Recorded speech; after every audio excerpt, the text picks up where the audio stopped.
Hello मेरे प्यारे दोस्तों, कैसे हैं आप सभी। मैं आप सभी का स्वागत करती हूं अपने गुरुजी के चैनल एसपी जा पे। और आज मैं आप लोगों को प्रश्नावली 8.3 का 3 नंबर से बताऊंगी। ये मेरा पार्ट 2 होगा। मैंने आप लोगों को पार्ट 1 में 1 और 2 बहुत अच्छे तरीके से बता दिया है।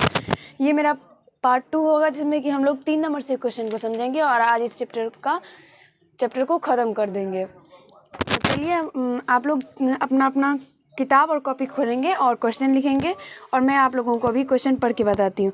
तो 3 नंबर में क्वेश्चन कह रहा है कि निम्नलिखित संख्याओं को मानक रूप में व्यक्त कीजिए। और आप संख्याएं बोर्ड पे देख ही रहे होंगे और आपने अपनी किताब में भी देखे होंगे। तो आप लोग अपना अपना किताब और कॉपी खोलिए और क्वेश्चन लिखिए। मानक रूप में हम इन संख्याओं को लिखना है। तो मानक रूप मतलब छोटा से छोटा करके लिखना है। मैंने आप लोगों को कंसेप्ट पहले ही बता दिया। जब हम लोग 1-2 तक कर रहे थे उसमें भी हमने कुछ मानक रूप के बारे में जाना था कुछ ही। तो अभी हम लोग पूरा जानेंगे। तो मानक रूप मतलब छोटा से छोटा करके लिखना है। तो चलिए इसे छोटा से छोटा कैसे लिखेंगे। तो सबसे पहले देखिए हम ब्लैक ले लेते हैं। अब देखिए इसको क्या करना है। तो देखिए यहाँ पे क्या है, 7 पे कितना जीरो है, तो 7 पे 7 जीरो है। तो यानी 7 गुना इसको क्या लिख सकते हैं, 10 पे पावर 7। 7 गुना 10 पे पावर 7 लिखेंगे इसे। 7 गुना 10 पे पावर 7। मैंने आप लोगों को बताया था कि 1 पे जितना जीरो रहता है तो उस पे 10 पे उतना पावर हो जाता है। उसी तरह यहाँ पे 7 पे कितना जीरो, इसको हम ऐसे लिख सकते हैं। मतलब 7 पे 7 जीरो है तो इसका मतलब हम इसको ऐसे लिख सकते हैं, 7 गुना 1 पे 7 जीरो, 4 5 6 7।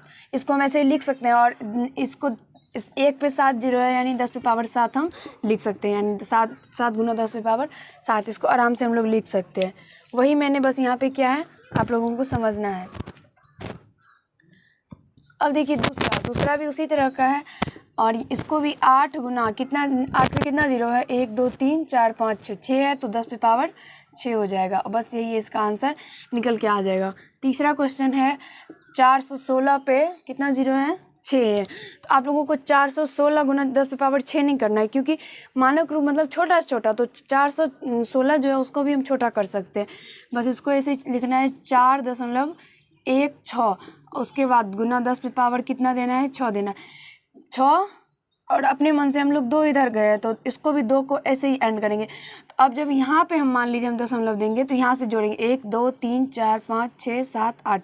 यानी यहाँ पे 8 आया तो 10 पे पावर 8 होगा। और ये कैसे होता है, तो ये देखिए यहाँ पे 416 गुना इसको क्या लिखेंगे, तो 10 पे पावर 6 लिखेंगे। 10 पे पावर 6 लिखेंगे। और यहाँ पे अगर हम लोग जीरो देंगे तो इसका मतलब नीचे में 100 से भाग देंगे तभी ना यहाँ पे जीरो होगा। और 100 से भाग हम कैसे दे सकते हैं, कोई भी चीज़ अगर हम कुछ भी करते हैं अपने मन से तो वो ऊपर नीचे दोनों करते हैं, अंश और हर दोनों में करते हैं। वैसे यहाँ पे हम अगर भाग दिए हैं तो गुना भी करना पड़ेगा 100 से। ऐसे यहाँ 100 से गुना करेंगे। अब 100 से गुना करेंगे तो यहाँ पे 4.16 तो हो जाएगा। और इसको हम क्या लिख सकते हैं, 10 पे पावर 100 को 10 पे पावर 2 लिख सकते हैं। अब बस हो गया। इसका देखिए आधार बराबर है, मैंने आप लोगों को बता दिया था आधार बराबर है तो बस इसका घात जोड़ देंगे यानी गुना 10 पे पावर 8 और यही इसका आंसर निकल जाएगा। मैंने यही लिखा है, बस आप लोगों को समझना है, बस हो गया। अब मैंने आप लोगों को बता दिया। अब आप लोगों को बन जाएगा सारा। अब मैं मतलब 3 क्वेश्चन जो बचा है मैं उसको डायरेक्ट करूँगी और आप लोगों को समझ लेना है। अब देखिए ये है तो इसमें कोई जीरो नहीं है। बस हमको क्या करना है इसमें, तो छोटा से छोटा करके लिखना है। और ये बहुत बड़ा है आप लोग देख सकते हैं। यानी 4 के बाद हम लोगों को क्या करना है, तो जीरो देना है। तो बस वही हो गया 4.5623 गुना 10 पे पावर कितना होगा, 1 2 3 4 5। जहाँ तक दशमलव देते हैं बस उसके पीछे जितना भी होता है उस सब को गिनते हैं। बस कितना हो गया, तो यहाँ पे कितना संख्या है, 5 संख्या है तो 10 पे पावर 5 और इसका यही आंसर निकल के आ गया। अब इसको कैसे करते हैं मैंने आप लोगों को बता दिया। देखिए कैसे करते हैं, तो 45 62 और 34 यहाँ पे जीरो देना है। इसका मतलब कितना से भाग देंगे, भाग कितना से देना पड़ेगा, 5 संख्या 10 पे पावर 5, तभी ना 5 अंक के बाद दशमलव यहाँ पे होगा। मैंने आप लोगों को बताया था ना, जो मतलब नीचे में जीरो रहता है उसको कैसे दशमलव बदलते हैं, वही कंसेप्ट है यहाँ पे, सेम टू सेम। अब नीचे में करेंगे तो ऊपर में भी करना ही पड़ेगा, 10 पे पावर 5 बस हो गया। अब इसको भाग देंगे तो यहाँ पे 4.5623 और गुना 10 पे पावर 5, यही इसका आंसर निकल के आएगा। और मैंने बस यही किया है, और आप लोगों को बस समझना है, समझ जाइएगा, आपसे अपने आप बनने लगेंगे। अब चलिए यहाँ पे 5 नंबर क्वेश्चन को देखते हैं। तो 5 नंबर में मेरा क्वेश्चन में ही बुक में ही दशमलव पहले से दिया हुआ है क्वेश्चन में। तो इसको ऐसे ये जो मेरा दिया हुआ है ये मानक रूप में नहीं है, इसको हम मानक रूप में लाना है हम लोगों को। तो ये मानक रूप में लाना है, यानी 9 के बाद यहाँ पे दशमलव होगा 9 के बाद, तो चलिए 9 के बाद दशमलव दे देते हैं। अब पूरा लिख लेना है, और हम कितना अंक के बाद एक्स्ट्रा अपने मन से कितना अंक के बाद दिए हैं, 1 2 3, यहाँ से बस यहाँ तक ही लेना है। हम लोग यहीं तक ना आगे बढ़े, यहाँ तक तो दशमलव था ही, तो यहीं तक बढ़े, यानी 10 पे पावर बस 3 दे देना है। ठीक है, आशा करती हूँ दोस्तों कि आप लोगों को ये समझ में आ गया होगा। अब ये देखिए, इसको भी यहाँ पे दशमलव है तो यहाँ पे दे देना है, यानी 7 के बाद देना है। इसके 2 अंक के बाद दशमलव है तो हमको भी क्या करना है, 7 के बाद दशमलव देना है, क्योंकि हम मानक रूप में इसको लिख रहे हैं। 7 के बाद देना है, उसके बाद 2 4 3 9 और उसके बाद 6 2। अपने मन से कितना अंक बढ़ेगा, 1 2 3 4, बस 4 बढ़े ना। यहाँ देखिए, यहाँ से लेके यहीं तक ना बढ़े हैं तो 4 ना है, इसका मतलब 10 पे पावर 4, और इसका आंसर आपको निकल के आ जाएगा। आशा करती हूँ दोस्तों कि आप लोगों को 3 नंबर मानक रूप में लिखना हो गया होगा। अब चलिए हम लोग 4 नंबर क्वेश्चन को देखते हैं। 4 नंबर क्वेश्चन को देख के घबराना नहीं है, क्योंकि ये बहुत ही ईजी है। चलिए हम लोग देखते हैं इसमें क्या कह रहा है करने के लिए।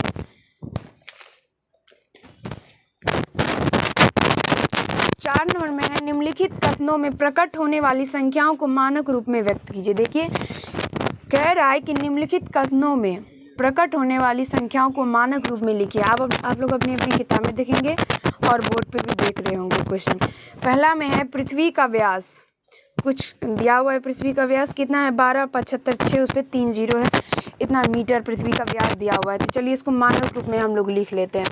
आप लोग बोर्ड पे भी क्वेश्चन देख रहे होंगे और अपनी अपनी बुक में भी क्वेश्चन देखिए। तो इसको क्या लिख सकते हैं हम लोग, 12.75 है, यानी मानक रूप में 1.275 गुना 10 पे पावर कितना होगा, 3 है, और उसके बाद 1 2 3 है, 4 5 6 7, 10 पे पावर 7, और यही इसका आंसर निकल के आ जाएगा। अब दूसरा देखिए, दूसरा है मार्च 2001 में भारत की जनसंख्या। तो भारत की जनसंख्या दिया हुआ है, तो इसको क्या लिख सकते हैं, 1.027 और गुना कितना होगा, कितना जीरो है इस पर, तो 6 है, और उसके 7 8 9, 10 पे पावर 9 होगा। अब यहाँ पे बीच में जीरो है तो जीरो को मत हटा दीजिएगा, क्योंकि ये जो इसमें जो बीच में जीरो है इसका मतलब हुआ ये 1027 है, और अगर यहाँ पे जीरो रहता है तो वो अलग हो जाता है। आशा करती हूँ कि आप लोगों को ये समझ में आ गया होगा। तीसरा देखिए, तीसरा है सूर्य का व्यास। तो सूर्य का व्यास दिया हुआ है 14 पे कितना जीरो है, 6 7 8 8 है, तो इसको 1.4 और गुना 10 पे पावर कितना हो जाएगा, 6 8 9 हो जाएगा। 8 दिया ही हुआ है, और उसके बाद 1 यहाँ पे बढ़े हैं तो इसलिए यहाँ पे 9 हो जाएगा। अब चौथा है निर्वात स्थान में प्रकाश की चाल। निर्वात स्थान में प्रकाश की चाल, ये 3 पे कितना जीरो दिया हुआ है, 8, तो यहाँ पे कितना हो जाएगा, 3 गुना 10 पे पावर 8। और इस सब में क्या करना है, तो जिसका जो मात्रक दिया हुआ है वो भी लगा देना है। तो यहाँ पे मीटर होगा, उसके बाद दूसरा जनसंख्या में कुछ नहीं होगा, इसमें भी मीटर होगा, और चौथा में क्या है, मीटर पर सेकेंड है, तो मीटर पर सेकेंड होगा। अब 5वां नंबर क्वेश्चन देखिए, 5 नंबर में है सौर मंडल में कुछ इतना दिया हुआ है, वर्ष पुराना अंकलित किया गया है। तो चलिए अब 12 पे कितना जीरो है, 3 3 6 3 9, यानी इसको 1.2 गुना 10 पे पावर 10 हो जाएगा, क्योंकि 9 जीरो इस पर दिया ही हुआ है और 1 यहाँ पे लिए हैं तो इसलिए 10 हो जाएगा। और कितना वर्ष है, तो यहाँ पे वर्ष दे देना है।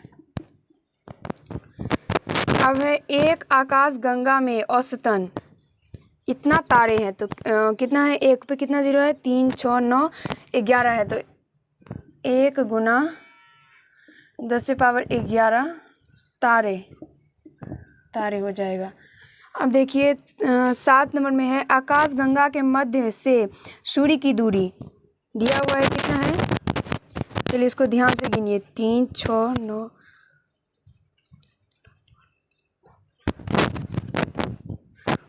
20 दिया हुआ है, यानी 3 गुना 10⁻20 कितना है, मीटर। अब देखिए 8 नंबर में है 1.8 ग्राम भार वाली पानी की एक बूंद में इतना अणु होते हैं, तो ये कितना दिया हुआ है, 3 6 9 1 19 दिया हुआ है, यानी कितना है, 60 23 है। सबसे पहले 60 और 23 है, तो 6.023 गुना कितना ज़ीरो है इस पे, 19 ज़ीरो है। फिर से एक बार गिन लीजिए, 19, हाँ 19 ज़ीरो है, और 3 अंक हम लोग यहाँ पे लिए हैं, तो क्या करना है, 19 20 21 22 10⁻22 और अणु है, तो अणु दिया हुआ है, तो अणु भी दे देना, अणु। अब 9 नंबर क्वेश्चन है पृथ्वी में इतना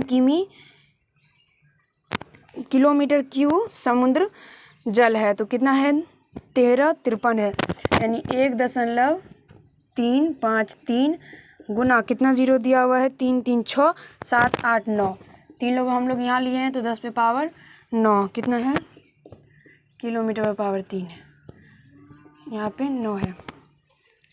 तो आशा करती हूँ दोस्तों कि आप लोगों को ये 4 नंबर भी समझ में आ गया होगा, और आप लोग इसे जल्दी से नोट कर लीजिए। अभी हम लोग 5 नंबर भी समझेंगे और ये क्वेश्चन मतलब चैप्टर को खत्म।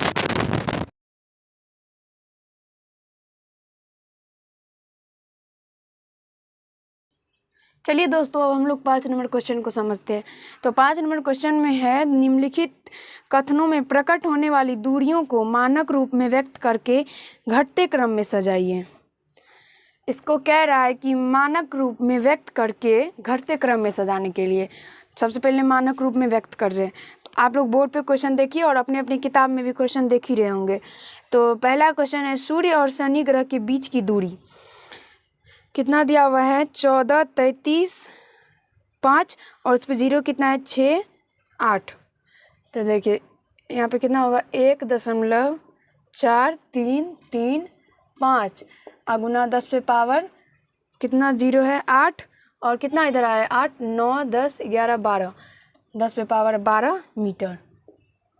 अब दूसरा क्वेश्चन है शनि और यूरेनस ग्रहों के बीच की दूरी कितना है, तो इतना है दिया हुआ है 1439, यानी 1.43 गुना कितना जीरो है इस पे, 3 6 9 9 10 11 12, इस पे भी 10 पे पावर 12 और मीटर।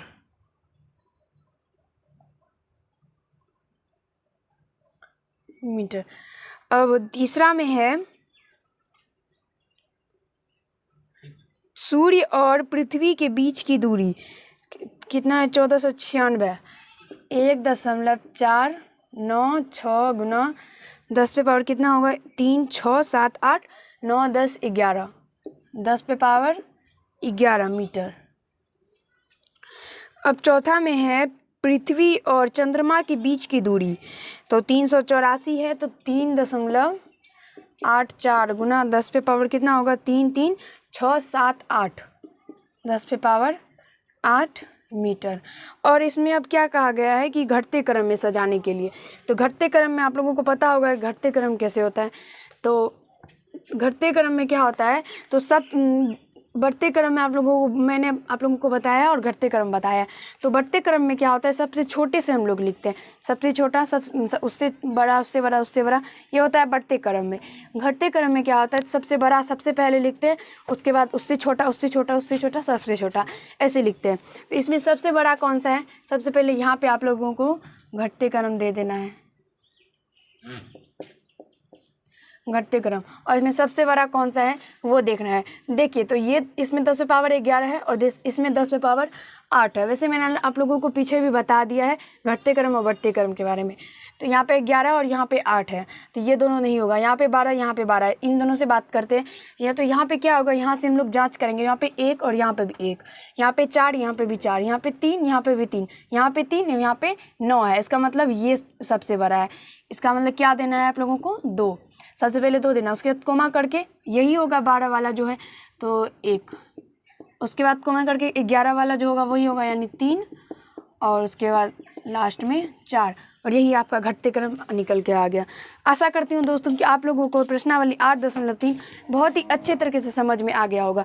अगर आप लोगों को ये वीडियो अच्छा लगा होगा तो ज़रूर वीडियो को लाइक कर दीजिएगा। कैसा लगा ये ज़रूर कमेंट कीजिएगा। अगर चैनल पे नए होंगे तो चैनल को सब्सक्राइब कर लीजिएगा। धन्यवाद। आज के पार्ट में हम लोग इतना ही करेंगे। अगले पार्ट में हम लोग बीजीय व्यंजक को समझेंगे। धन्यवाद।